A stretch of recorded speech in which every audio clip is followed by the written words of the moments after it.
I'm not sure why I even have this thing because I'm going to go off the rails. I can tell you that already. How's everyone doing? Great. Sounds awful. How's everyone doing today? Great. Fantastic. All right. I appreciate you guys all being here today. There's certainly things you could all be doing right now, but appreciate your interest in Iowa football, and particularly Iowa special teams, since that's what I'm here to talk about. But, kind of where we're at right now is spring football. You guys have been around here and been around me long enough to know that we typically in spring football are building the foundation for the season. All right? We're trying to develop a football team. We're trying to develop players. We're also really focused on the phases that we're focused on in spring: punt, field goal block. Those are the things we do every day. Okay, every day, those are the schemes that we install. Kickoff, kick return, punt return, that gets implemented later in fall camp from a scheme standpoint, but we work on those skills throughout spring ball as well. So that's kind of where we're at. We've got a lot of young guys, as you've probably heard from both Brian and from Phil. A lot of young guys trying to fill in spots, find roles for them. It's a great group of kids that are trying to learn and trying to push forward. From the specialist standpoint, including the returners, we have guys that have game experience, which is good, at every position going down that list. But with Tori at punting, been trying to give more experience to some younger guys with Max Hoskins. Aaron Blom's been punting very, very well, actually, which is a surprise. Very happy with where he's at. Kicking, both Drew and Aaron have been kicking well, so that's a positive. And then with the snappers, Elkin and Reardon. And I think with Elkin, you guys have all heard me talk before. I think he's a quiet leader. I think he does a really good job as far as calming the room and getting everyone on track. I think we've got a really good player there. And as far as returners, everyone wants to know who's the punt returner, who's the kick returner. Right now, I think we all saw what Cooper did last year. Last year's last year, but I'd be surprised if we don't start off the season with him as the punt returner going into the first game. But with him, Wick has done a good job. Caden Wheatgen's been a pleasant surprise here this spring.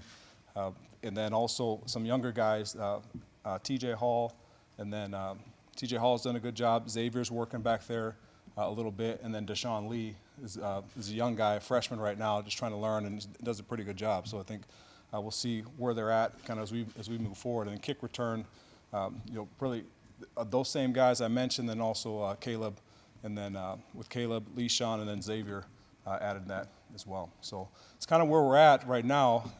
The other part, we talk about there's a bunch of new faces or guys that haven't necessarily been in games, which is at times can be a little bit nerve-wracking, a little bit unsettling, but I go back to year 2017, 2018, right? We had a lot of some faces that are up on that wall right there, like how the heck are we going to replace Josh Jackson? Like, oh my gosh, what are we going to do?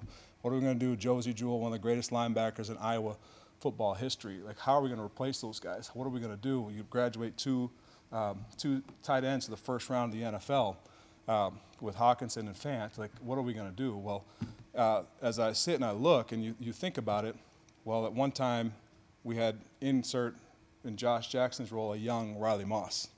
Okay, a guy we never even heard of. I didn't know this kid at all coming out of high school.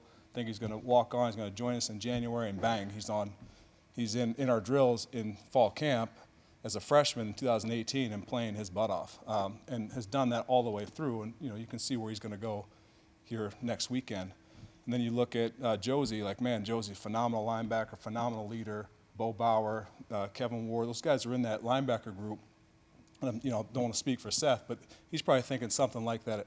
How do you replace all these guys? Well, insert a young Jack Campbell, a young Seth Benson. You go down that list, and the tight ends, right? We were like, man, what are we going to do?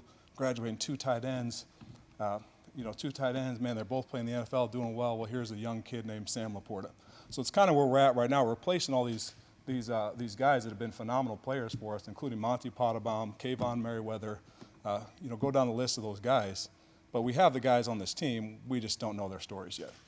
So it's kind of trying to figure that out throughout spring and through the summer. But I think everyone's been working hard, excited about where we're at, where we're going, and just trying to see where we finish here on Saturday and then pushing this thing forward. You guys have any questions?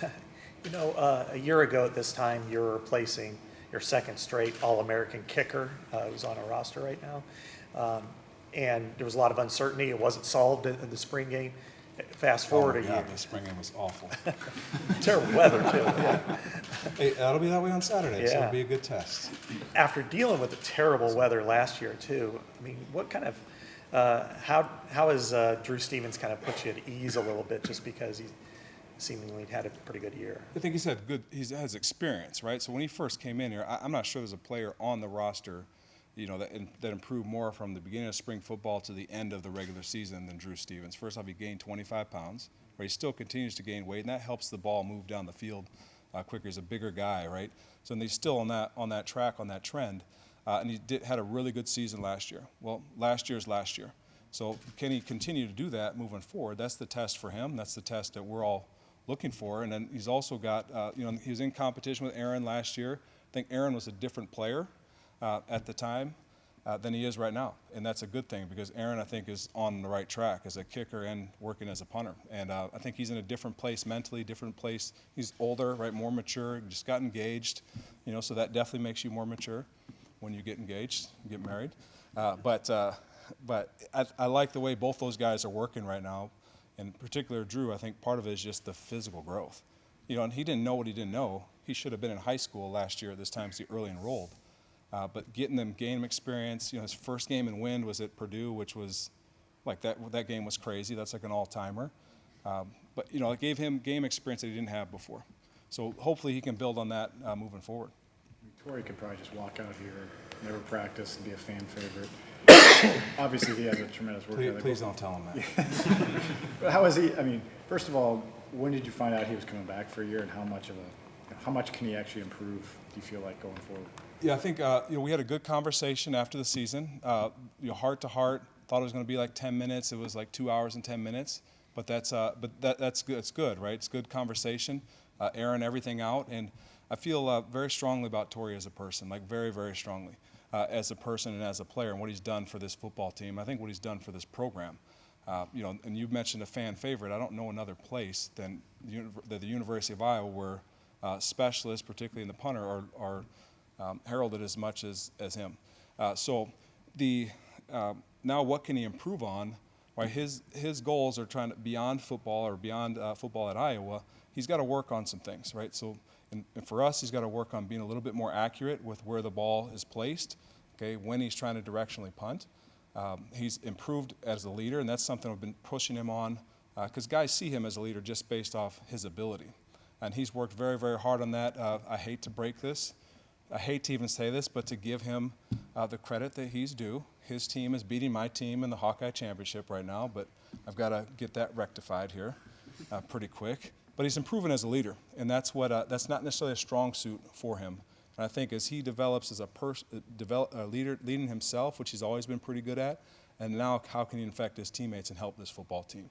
So those are some of the things he needs to work on. And last year was his first year holding. That's a big deal in the National Football League.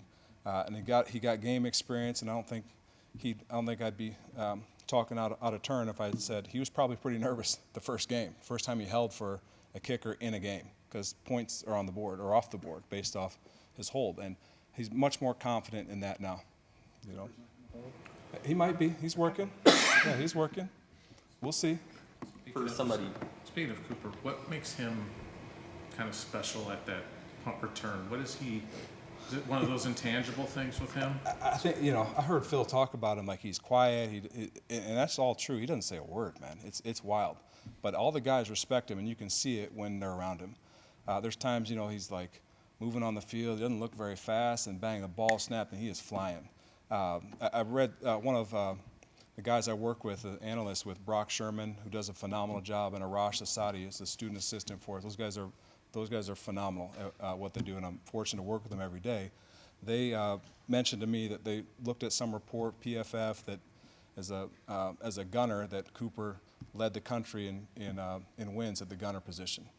I don't necessarily pay attention to all that stuff, but it's definitely, I think it validates what you see on the football field and what he's done for us.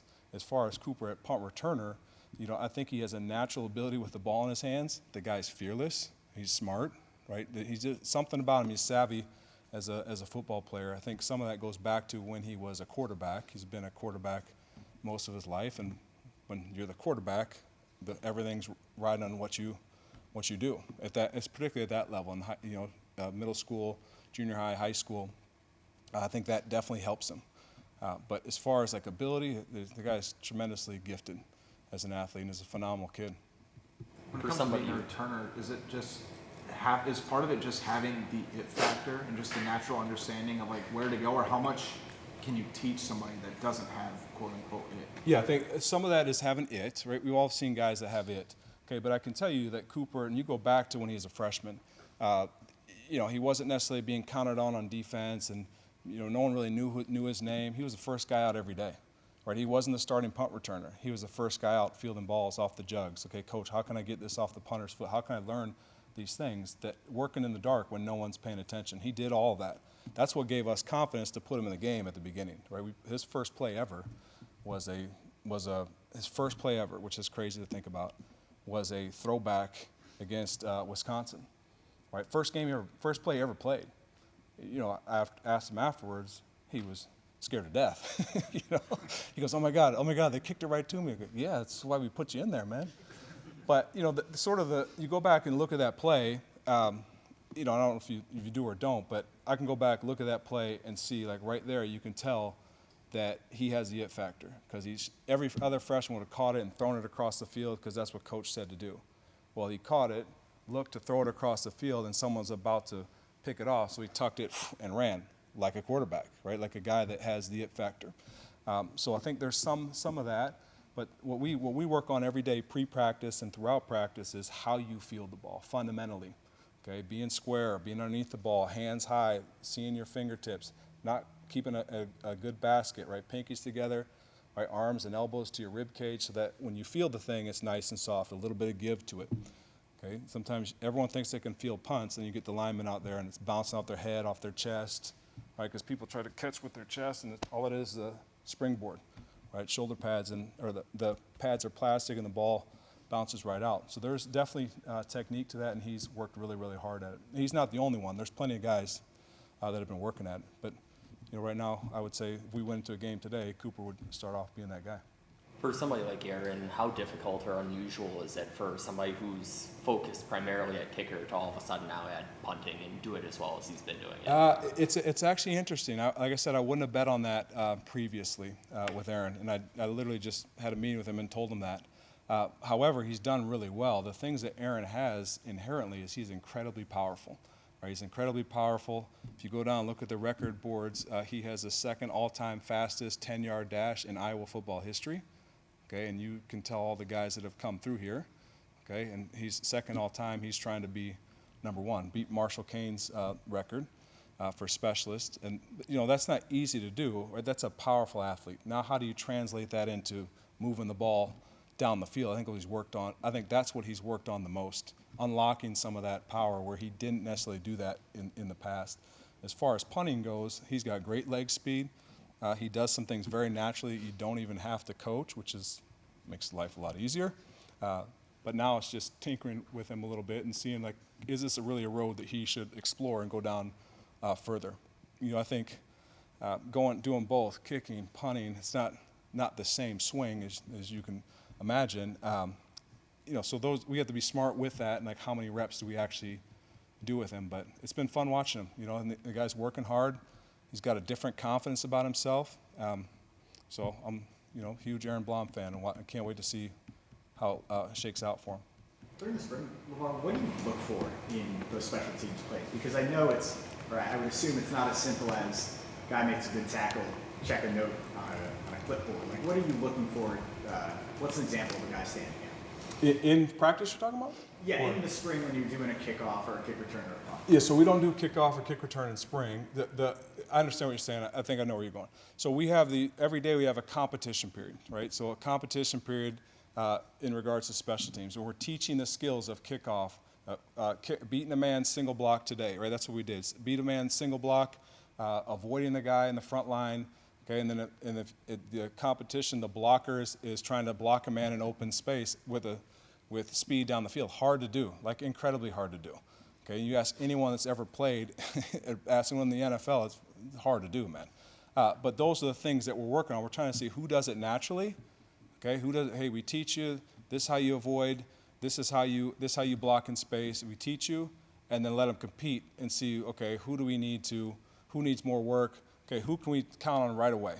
Okay, bang, they go in a pile or in a list for us. Okay, now who do we need to help? Who has potential? How do we, if we repeat the exercise, if we repeat the drill, can they improve? Okay, did they improve? Okay, good. They go over to the list. There's still guys that we're evaluating. Okay, then you also can find out right away, like, I don't know if this guy's got it. Maybe he goes in the back line. Maybe he's a returner. That's what we do. And we do that really every day in every phase. So it's just a series of drills that we do. That's just an example. Today we did a void zone compete today. Then one of the other things we've done we have a period in practice called fifth quarter. Fifth quarter, and of late it's been used for 2-minute, right? 2-minute drives for the offense and defense. But previous to that, we were using it to build skills for the whole football team. So again, there's nothing in football has ever really been invented. It's all been stolen, right? So these are stolen from Bill Belichick, and the drills that he does, open field tackling in a head-on position, which is, again, very hard to do, but sometimes, find clips in games where a guy had to do that. But we're teaching everyone. The whole team is doing it, with the exception of quarterbacks, right, and the offensive line. And some defensive linemen, Coach Bell puts his guys through those drills because it just makes them better football players, better athletes, how to tackle in space one-on-one, or how to beat a tackle one-on-one. Right? A linebacker may have a ball in his hands at some time after interception, after a fumble. Well, how do I beat that tackle? Right? So we spend the time doing those things, building the fundamental base. And I would say we're not necessarily developing special teams players, we're developing football players. So, and you can go back down the list. I mean, there's guys like Sam Laporta. It's like when you talk to scouts, I feel comfortable saying Sam Laporta can cover kicks in the National Football League and make tackles because I've seen him do it over and over and over in these drills. On that same note, a week from today, Lucas Van Ness is going to be drafted in the first round, and he's been a part of your special teams group. Jack Campbell, special teams, Yeah. Riley Moss, special teams, Kayvon Merriweather, all these guys are going to get picked. I guess, you kind of got the first glimpse of these guys, right? How would you say these guys have developed I'd say they've done well. Yeah. I think Lucas we saw this year. on special teams? Yeah, on special teams, right? So Lucas is a really good case study, right? So big guy, can run, long, explosive, all things you see from him as a defensive end. Well, we put him on kickoff coverage the first game. He went down and tattooed a guy, like just smoked him, right? And Castro comes in and makes a tackle on like the 12-yard line. Coach Bell's like, get him out, right? Because he just blew this guy up. Well, we also want him to rush on third down and play defense. Okay, so, but that's something that Lucas, like, all he did was follow, pay attention, sit in the meetings. All right, how do I do this? And he wanted to do it. Right, goes down there, blows a guy up. Okay, then you look at, okay, I want to block kicks this year, coach. Okay, great. Let's get to work. Right, so punt return, punt block, blocks 2 against Iowa State. Should have blocked another one. His coach is an idiot, called the wrong call because the punter muffed the ball and he would have blocked a third one. But those are things that as far as Lucas and finding roles like that for guys. Talk about Craig blocked one against Wisconsin. Again, should have had another one, okay, just like Lucas should have had another one.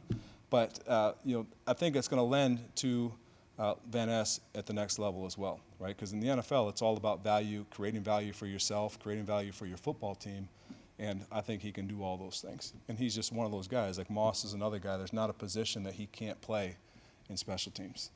But, it's because we do that stuff every day here in practice, and that starts at the top with Coach Ferentz. When you look at your unit, when you have stars, leaders like Jack Campbell wanting to be a part of the punt team, and Riley Moss and Cooper DeJean and Terry Roberts in the past and stuff, and how does that help kind of perpetuate it for your other younger players when they see that, hey, Jack Campbell wants to be out there, and then he makes a big play at Illinois, or Cooper DeJean touches the ball down dead at the 1. How does that help the next generation of special teamers and the younger players to be excited for it, where in some places it's, oh yeah, okay, I got to go cover kicks? Yeah, I think it lends to the culture here, right? And the standard's been set. I didn't set the standard, right? The standard's been set years ago. And the guys just follow the standard. So you have to remind them, you have to show them pictures, you have to show them video of, hey, who's heard of Adrian Claiborne? Oh, I have. Well, do you know when he first broke out into a household name? It was when he blocked a punt against, and when no one told him to block the punt, he just went after it and got it. Okay, you talk about Sean Green. Who's heard of Sean Green? Oh yeah, he won the Doak Walker. Yeah, like 20 years ago, or 15. I don't want to put those many years on Sean, but 10, 15 years ago. Okay, players, that's like ancient history to kids right now, 10, 15 years ago. Well, this is him as a freshman covering kicks, blowing up a wedge, which no longer exists, okay, at Ohio State, making the tackle. Okay, but before you knew him as Sean Green, he was this Sean Green, wearing number 45, blowing up returners on kickoff. That's a pretty easy sell. You know, if you can show those clips to guys, I showed Dallas Clark, right? I've showed Abdul Hodge, I've showed guys that have done it, that are doing it, that you know them as the All-American linebacker, defensive end, running back, okay, but they got their start on special teams. And I think that standard's been going for years and years. Okay, and then when you get a guy like Jack Campbell and Seth Benson, when they're setting the pace every day in practice, whether you're talking about defense or on special teams, that really helps.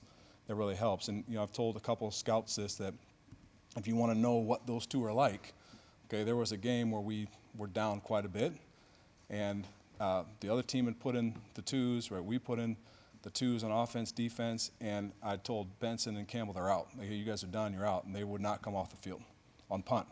Okay, that says something about a guy. It says something about who they are as their character, who they are as players, right? So to me, that standard's been set, and they uphold that standard. Now it's up to the rest of the guys to keep that thing moving. You were mentioning Torrey with his holding. Seems like he had a really good holding year last year, and before that you had Ryan.